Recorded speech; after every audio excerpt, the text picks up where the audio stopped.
Coyote grilling accessories are built to last, and they will offer optimum results and performance every time. In front of me, I've got the 36-inch S-Series gas grill.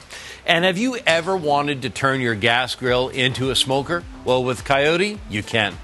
Here I've got a smoke box. Now this smoke box is made of 304 stainless steel.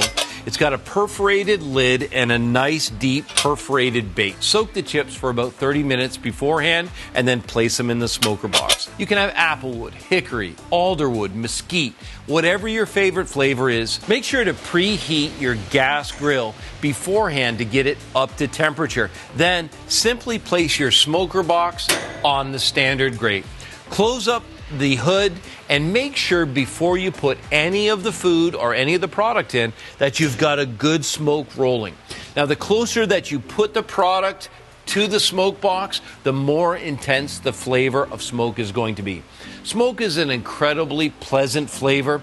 It easily permeates vegetables, fish, chicken, beef, pork, all kinds of beautiful foods. Now if you've got a long smoke, you're going to need to reload that. And what I do is I keep a bowl of soaked chips just to the side. Just make sure to wring out the excess water before you put them in. The reason you soak the chips is so that the chips slowly smoke, so that the whole box doesn't light up and give you an intense blast of smoke. You want good, consistent smoke rolling out of the smoke box and filling your grill. For this accessory and many more, visit coyoteoutdoor.com.